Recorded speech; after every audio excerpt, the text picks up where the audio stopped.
चलिए, once again I welcome you all. A very good morning to all the final year students.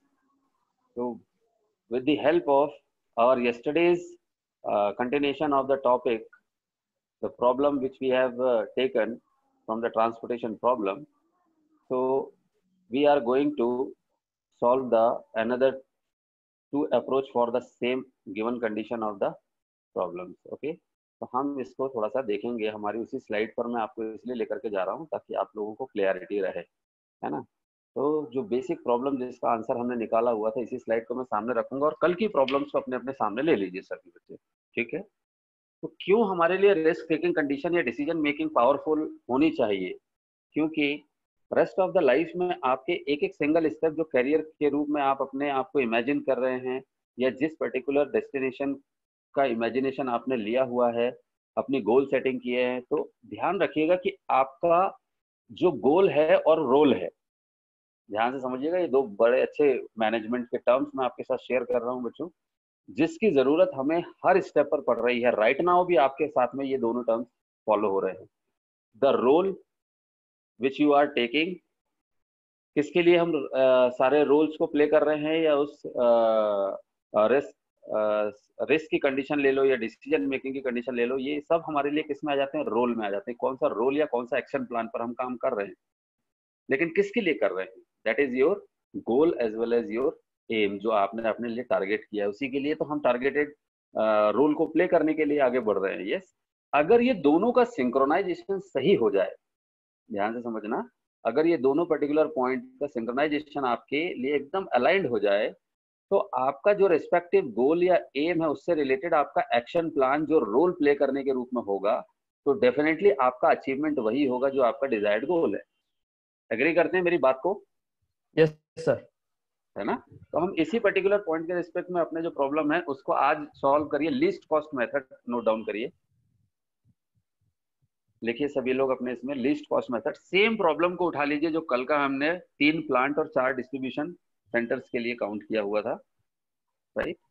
और उसी particular problem में आ जाइए, तो मैं फटाफट आपको विद इन फ्यू मिनट्स इसको रिजॉल्व करवाता हूं और आप लोग अपने पर्टिकुलर आउटकम वैल्यूज चेक करेंगे, राइट। चलिए, रेडी हैं सभी बच्चे? Yes, you all students are ready to take the role for your particular given goal condition, goal. Okay, तो गोल हमारे लिए क्या रखा हुआ है? ट्रांसपोर्टेशन का problem. Now we are taking the role. तो रोल में हमने जो मेथड अप्रोच में लाए हैं, 4th नंबर की मेथड है हमारी, that is the least cost method, right. अब लीस्ट कॉस्ट मेथड के पोर्शन में हम चलते हैं और देखते हैं कि हमारा आंसर जो है अपनी पिछली कल की 3 मेथड से कितना वेरी करता है, राइट।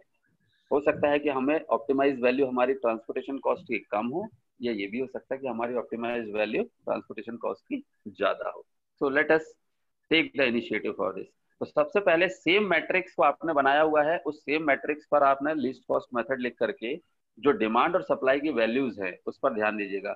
बेटा किशोर, आपने कल का क्लास अटेंड किया था ना? नहीं सर, क्वेश्चन लिखा नहीं कर पाया, कल नहीं कर पाए थे, तो आपको मैं ये जो सामने प्रॉब्लम बना हुआ है, इस प्रॉब्लम को ध्यान से देखना और ध्यान से सुनना। उसके बाद गौरव, आप अपनी पिक्स जो है वो शेयर कर देना किशोर को, राइट, जो प्रॉब्लम आपने कॉपी में बनाई। सर मैंने भी कल अटेंड नहीं किया था। अच्छा, तो कल कौन थे मेरे साथ में अपनी क्लास में से? पवन? Yes sir. कल के प्रॉब्लम सॉल्व किए थे बेटा, तीनों अप्रोच जो हमने अप्लाई करी थी? हाँ सर, मैं अटेंड तो कर रहा था सर, पर नेटवर्क इशू था तो सर प्रॉब्लम में थोड़ी गड़बड़ हो गई सर। चलो, जितना किया है उतना तो बनाया होगा आपने, है ना? हाँ सर, पर प्रॉपर नहीं है सर। चलिए कोई बात नहीं, तो एक बार फिर से नोट डाउन कर लीजिए। मैं कोशिश करता हूँ, नहीं तो एक बार फिर हम रिपीट कर देंगे बाद में। अभी आज कोशिश करते हैं। तो लिखिए फटाफट, एक मैट्रिक्स बनाइए 3x4 का, यानी 3 रो की कॉलम होगी, या 3 रो होगी आपकी और 4 कॉलम होंगे। किशोर ड्रॉ इट। मैं नंबर्स बोल रहा हूँ, 2 मिनट भी नहीं लगेगा, हमारा प्रॉब्लम आप लिख लेंगे। तो 3 प्लांट के लिए 3 रो लिखे, 3 रो ड्रॉ करिए, और 4 डिस्ट्रीब्यूशन सेंटर्स के लिए हमारे लिए 4 कॉलम बनाइए। तो 3x4 का एक मैट्रिक्स बॉक्स बन जाएगा आपका, राइट। ड्रॉ करो जरा, और सब वीडियोस पर रह करके ड्रॉ करो। तो मुझे अगर आपके सिचुएशन से कहीं ऐसा लगेगा कि आप कंफ्यूज हो रहे होंगे, तो I can assess easily. Yes sir, हो गया सर। हाँ ओके, तो फर्स्ट रो में आप लिख लीजिए चारों डिस्ट्रीब्यूशन सेंटर की पहली रो में प्लांट आपने लिखा रो वाइज। यस तो सर। फर्स्ट प्लांट में आपकी वैल्यू है 2 3 11 7, बॉक्स में लिख दीजिए 2 3 11 7। 2 3 11 7। यस और सर। उसी के बाद बॉक्स के बाहर लिख दीजिए सप्लाई की वैल्यू 6। सप्लाई की वैल्यू जैसे ये सामने स्क्रीन में सप्लाई लिखा हुआ है, इस तरह से बॉक्स के बाहर एक सप्लाई वैल्यू लिख लीजिए, उसमें लिख लीजिए 6। ओके, अब सेकंड रो में आ जाइए जरा प्लांट की। जैसा ये प्रॉब्लम बना हुआ ना बेटा, ए बी सी लिखा हुआ है, यहाँ पर हमने प्लांट 1 2 3 लिया है और हॉरिजॉन्टल लाइन में लिखा हुआ कॉलम के टर्म्स लिखे हुए डी ई एफ, इसकी जगह हमने 1 2 3 4 डिस्ट्रीब्यूशन सेंटर्स माना है। तो 4 माना है, यहाँ 3 दिख रहे हैं, आपने 4, हमने 4 कंसिडर किया। सेकेंड रो में लिखिए 1061, नोट डाउन 1061,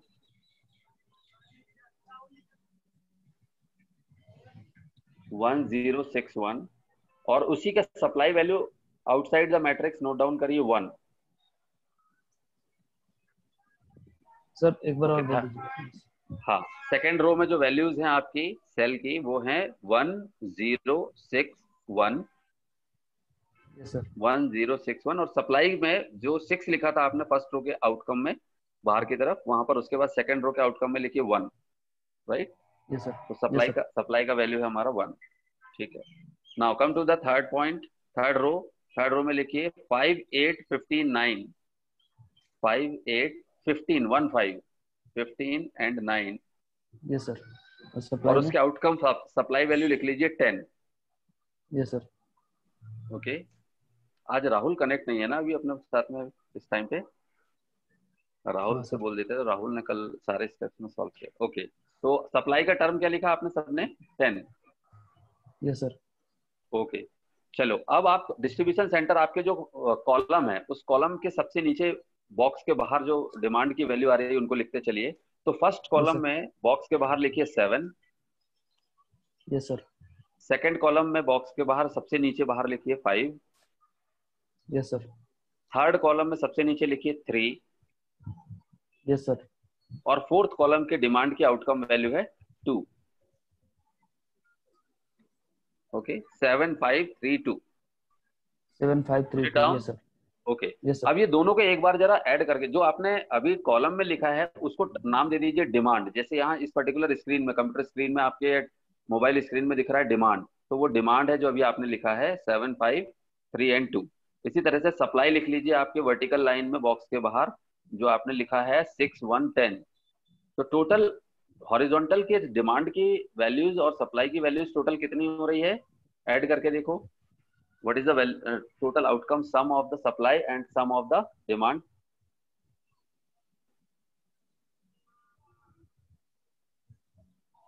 ऐड करके बताइए कोई। किशोर कितना आ रहा है बेटा, बोलो।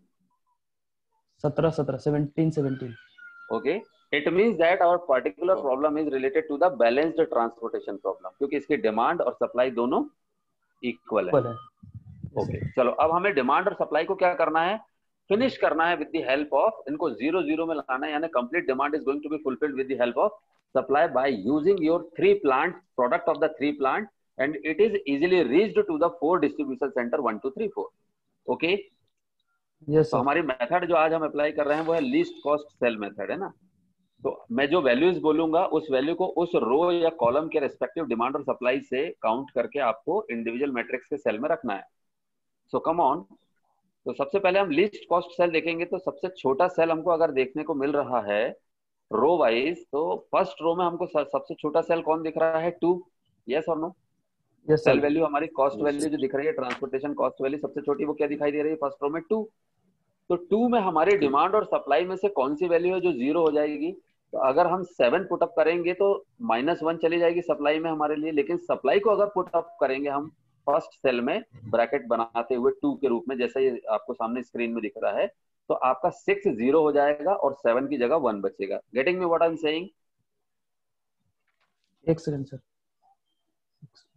तो 2 वाले सेल में 6 को पुटअप करिए ब्रैकेट लगा करके और 6 को 0 लिख दीजिए। वहां पर सप्लाई की जगह 6 लिखा, उसको 0 लिख दीजिए। ध्यान से सुनिएगा, कूल माइंड से सुनिएगा, अलाइंड वे में सुनिएगा, कोई प्रॉब्लम नहीं होगी, एक बार में सब कुछ सॉल्व कर लोगे आप। ओके, तो अब 7 जो डिमांड की वैल्यू आ रही है फर्स्ट कॉलम में नीचे, वहां कितना बचा? कैरिड 1। यस, हाँ या ना?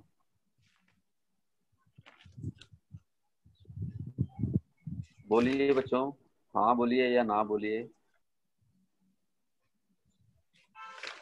गौरव, किशोर, यस सर। मेरी बात समझ में आई? आपने फर्स्ट सेल में 2 के साथ 6 मल्टीप्लाई करके रख दिया, 6 की वैल्यू को वहां पर रख दिया, तो 6 सप्लाई